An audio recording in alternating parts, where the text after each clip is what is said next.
आज चाहिँ हामी स्यामसङको माइक प्रब्लम सल्भ गर्न गइरहेको छौँ। स्यामसङको जस्तो कि अब कलिङ माइक अथवा रेकर्डिङ माइकले काम नगरेको अवस्थामा हामीले यसलाई कसरी सल्भ गर्न सक्छौँ भनेर हेर्न गइरहेको छौँ। तपाईँहरूले हो होइन, बनाउन गइरहेको छु म चाहिँ होइन। हेर्न सक्नुहुन्छ यो रेकर्डिङमा यसमा आवाज आइरहेको छैन। Hello hello hello hello 1 2 3 1 2 3 mic testing. यो हल्लिन पर्थ्यो, यहाँनिर यसको फ्रिक्वेन्सी देखाउनु पर्थ्यो, यसमा देखाइरहेको छैन। यसको मतलब यसले काम गरिरहेको छैन होइन। सक्नुहुन्छ तपाईँ, यसले काम गरिरहेको छैन, यसको मतलब यसको माइक खराब छ। आज चाहिँ हामी यसको माइकलाई रिप्लेस गर्नेछौँ। आवाज पनि आइरहेको छैन। आज हामी यसको माइक रिप्लेस गरेर देखाउनेछौँ कसरी के गर्नुपर्छ भनेर। हामीले चाहिँ यो सेटलाई खोलिसकेको छौँ होइन, खोलिसकेको छौँ। अनि अब यसमा माइक हेर्नुपर्ने हुन्छ। यसमा हुन्छ माइक, यसको कलिङ माइक भन्ने चाहिँ कहाँनिर छ। यसको कलिङ माइक चाहिँ यतापट्टि हुन्छ होइन। मलाई भर्खरै चिया ल्याइदिनु भएको थियो दिदीले, ठिकै छ। यो चाहिँ यसको माइक हो, यो डल्लो जस्तो देखेको छ, यो चाहिँ माइक हो। हामीले यसलाई फेर्नु पर्ने हुन्छ। यो माइकको पछाडि चाहिँ यस्तो डल्लो जस्तो यहाँ पाल जस्तो नि हुन्छ है। यस्तो ठ्याक्कै यो पालको पछाडि यो माइक हुन्छ होइन। यसमा के लेखेको पनि हुन्छ है, क्लियरली देखाउँदैन मोबाइलले, ठिकै छ। Let's replace it.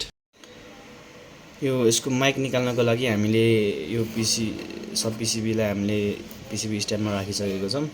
यो माइक निकाल्नलाई अब हाम्रो एउटा ट्विजर चाहिन्छ भने अनि हटगनको सहायताले निकाल्नेछौँ।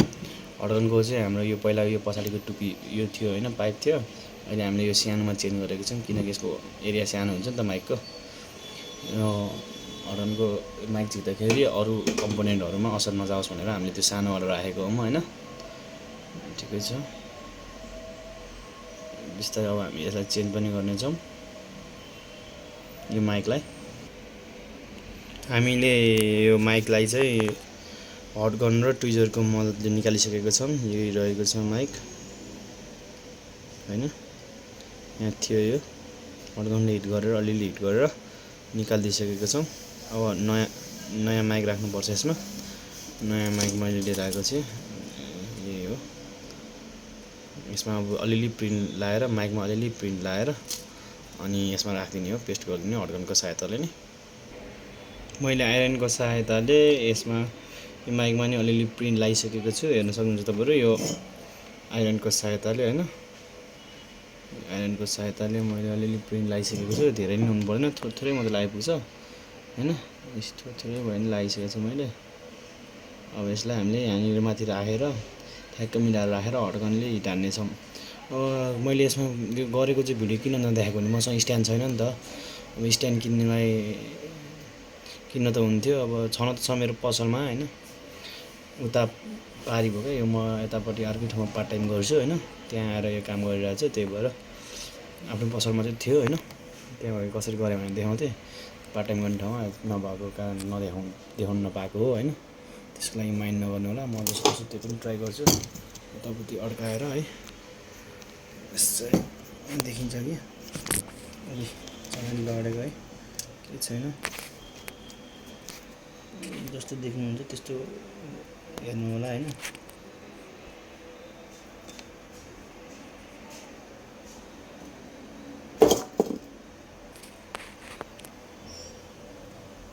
काम गर्ने यही हो।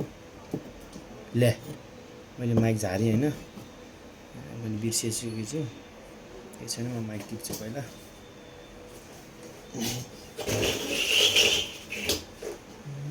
जान्ने भएर मैले माइक झारेँ, केही छैन।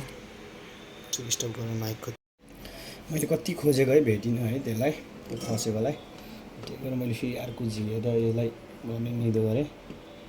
ठिक छ नि त होइन, किन त्यो खसेकोलाई खोजेर टाइम वेस्ट गर्नु, बरु त्यो भन्दामा यसलाई छिटो कलर गरेर सिधाइदिन्छु भनेर। काममा अलिकति चाँडो गर्नुपर्ने थियो क्या मेरो, साथी पर्खिरहेको छ, उता लिन जानुपर्ने छ आज। त्यही भएर यसलाई यसरी कलर गर्ने हो होइन। पहिले मलाई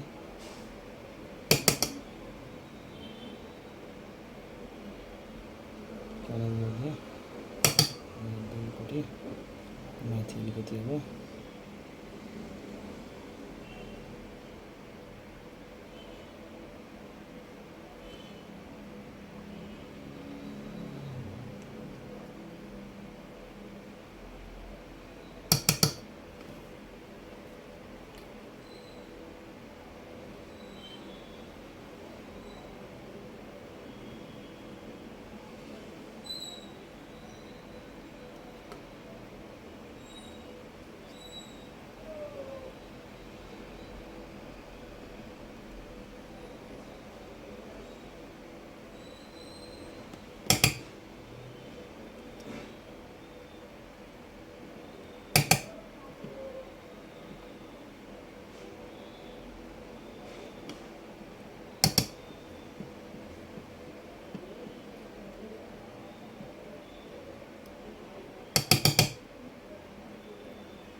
मैले फाइनली यसमा कलर लगाइसकेँ हैन।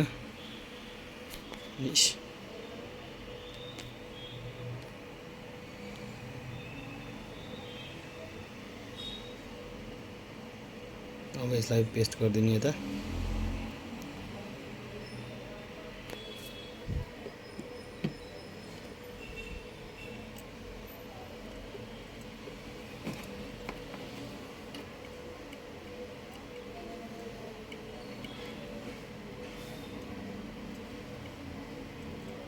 यहाँ यसरी राखिदिने, यसलाई अलिकति सफा गरौँ।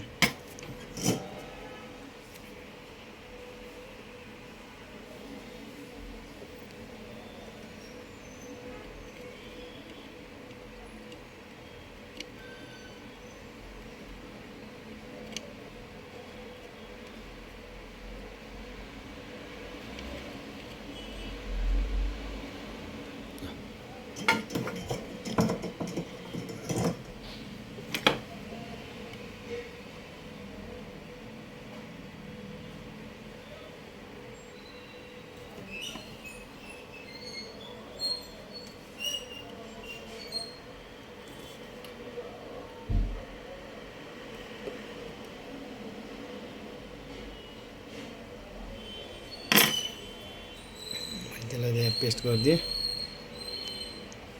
अब यसलाई हिट गर्न बाँकी छ। हिट गरेर थोरै पेस्ट गर्नुपर्ने हुन्छ। ठ्याक्कै त्यहाँनिर होइन, अलिकति साइडमा हिट गर्ने हो होइन। यसरी उड्छ, त्यो भएर साइडमा हिट गर्नुपर्ने हुन्छ। त्यो भर्खर उडे तपाईँले देख्नुभयो होला होइन। दुईटै हात युज गर्नुपर्ने हुन्छ। त्यहाँ म अहिले पोस्ट गर्नेछु। यसलाई चाहिँ मैले यहाँ पेस्ट गरिसकेको छु होइन। यहाँ सक्नुहुन्छ तपाईँहरू, पेस्ट भइसकेको छ यो यहाँनिर होइन। अब यसलाई हामी यो खोलेर सेपमा फिट गर्नेछौँ।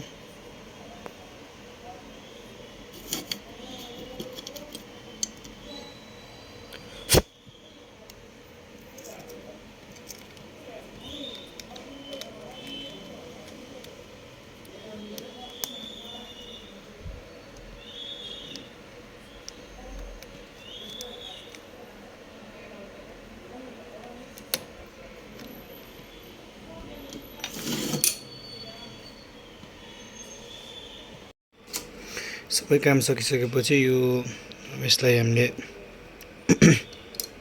यसरी राख्ने हो होइन, यो कभरलाई। यसको यहाँको पेजहरू हाल्ने हो। पेजहरू यसरी टक्क पेजहरू हालिसकेर हालेर यसरी कसिसकेपछि बन्द। यसरी सबै पेज कसिसकेपछि यसलाई अब बन्द गर्नुपर्ने हुन्छ हामीले होइन, ब्याक प्यानललाई यसरी।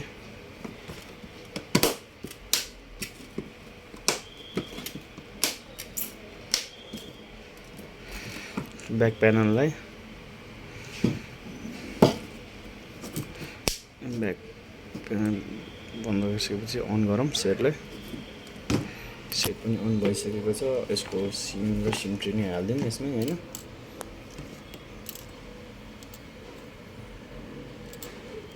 NT6 सिम रहेछ, सिम 1 मा हालिदिउँ।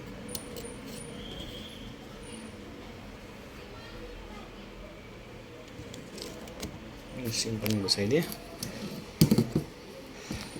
सेट अन हुँदैछ हाम्रो। एकछिन यता होस्, माइकहरूलाई प्याक गरिदिउँ। खै माइक पछि अर्को फेर्न काम लाग्छ यो माइक। हाम्रो सेट चाहिँ अन भइसकेको छ होइन, यो कस्टमरको थुप्रा हो है। सेट अन भइसकेको छ। अब यसलाई हामीले चेक गर्नु पऱ्यो।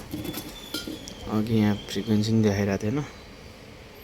Hello hello, 안녕하세요. 만나서 반갑습니다. 다음에 보자. के आयो फेरि यो? 다음에 보자. कनिचिवा होइन, टक्क लाएर हेरौँ सुनौँ। हेलो 안녕하세요. 만나서 반갑습니다. 다음에 보자. के आयो फेरि? 다음에 보자 आइरहेछ है। फाइनली हाम्रो मोबाइल चाहिँ स्यामसङ A12 थियो अनि यो चाहिँ वर्किङ कन्डिसनमा आइसकेको छ। यसको माइकले काम गरेको थिएन। हामीले यस भिडियोमा हट गन अनि आइरन र ट्विजरको सहायताले यसको माइक चेन्ज गरिदियौँ। यति नै हो आजको भिडियो। अन्तिमसम्म हेरेर साथ दिनुहुने सबैजनालाई हृदयदेखि धन्यवाद। अनि लाइक एन्ड सब्सक्राइब चाहिँ हान्न नबिर्सिनु होला। हामी फेरि नि भेट्ने आशा गर्दै अहिलेलाई चाहिँ म भिडियोलाई यहीँ टुङ्गाउँछु। धन्यवाद।